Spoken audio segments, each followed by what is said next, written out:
Bismillahirrahmanirrahim. Assalamualaikum warahmatullahi wabarakatuh.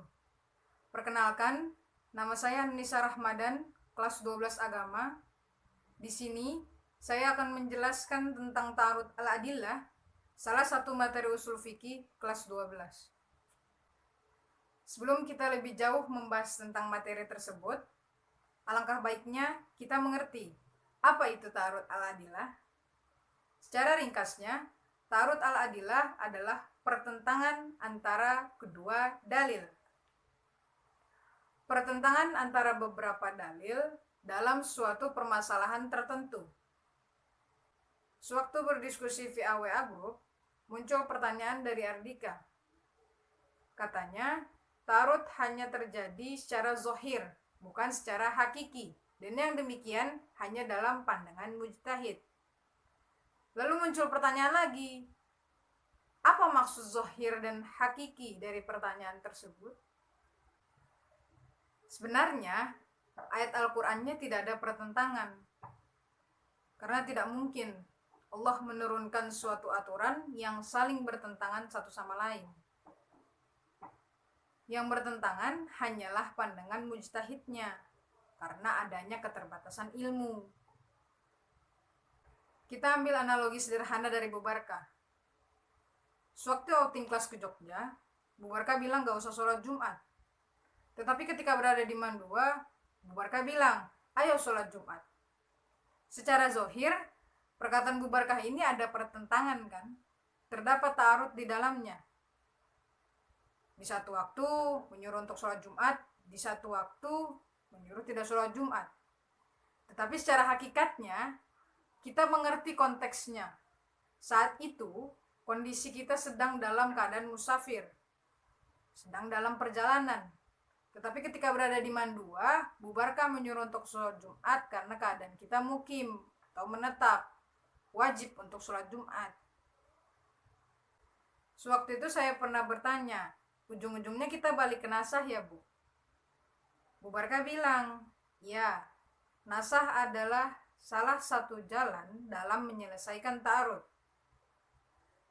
Cara-cara dalam menyelesaikan ta'arud itu ada 4. Pertama, al-jam'u wa taufiq, yaitu mengkompromikan dalil. Menempatkan dalil pada suatu kondisi atau keadaan tertentu, seperti contoh yang saya sebutkan tadi. Yang kedua itu ada nasah. Bagaimana contoh nasah dalam keadaan sehari-hari? Semisal, di Mandua aturannya kalau terlambat meskipun semenit pulang. Tetapi kemudian Pak Dahlan bilang, sudah kalian beberes saja, membersihkan masjid. Nah, perkataan Pak Dahlan ini termasuk contoh nasah, karena hukum yang pertama tidak berlaku lagi. Jadi ketika telat, kita beberes, membersihkan masjid, bukan lagi pulang. Selanjutnya ada tarjih, yaitu mencari dalil yang terkuat dilihat dari segi sanad, matan, atau adanya faktor lain yang mendukung salah satu dari kedua dalil yang bertentangan tersebut. Dan yang terakhir ada tasakut. Ini kalau udah nggak bisa dijam'u, udah nggak bisa nasah, udah nggak bisa tarjih, ya sudah, ditangguhkan saja permasalahannya, tidak diamalkan kedua dalilnya, dan menunggu kemungkinan petunjuk terhadap kedua dalil yang saling bertentangan itu. Tetapi ada perbedaan pendapat dalam urutannya. Kalau Imam Syafi'i, al-jam'u, tarjih, nasah, baru tasakut. Kalau Imam Hanafi, nasah, tarjih, al-jam'u, baru tasakut. Sekilas terlihat sepele, hanya beda urutannya saja, tetapi berakibat pada istinbat hukum atau pengambilan kesimpulan. Contoh sederhananya, kalau menurut Imam Syafi'i, perkataan Bu Barkah tadi, apakah sholat Jumat atau tidak, itu dijam'u, dikompromikan, sesuai kondisi atau keadaannya. Tetapi, kalau menurut Imam Hanafi, hukum yang pertama dihapus dengan yang kedua. Jadinya, dimanapun kamu berada, nggak peduli itu kamu lagi musafir atau lagi mukim, kamu tetap wajib sholat Jumat. Kemudian, Rahma bertanya, berarti Perkataan pada halan tadi termasuk contoh nasah ya Bu?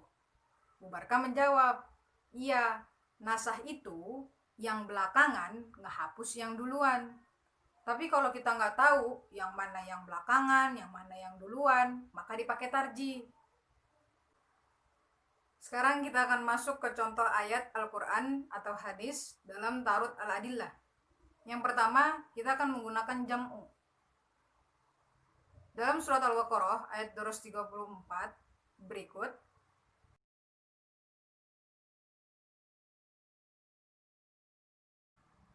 sehingga melahirkan hukum, ini kalau cerai karena suaminya meninggal, maka masa iddahnya 4 bulan 10 hari. Sedangkan dalam Quran surat At-Tolak ayat 4 berikut,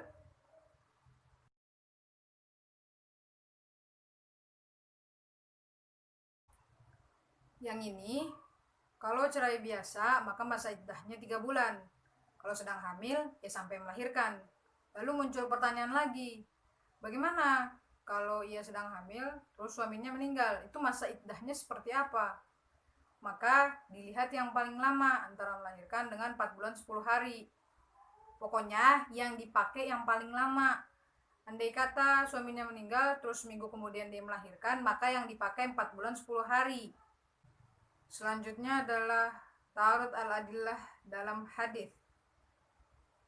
Perhatikan hadis yang diriwayatkan oleh Bukhari dan Muslim berikut ini.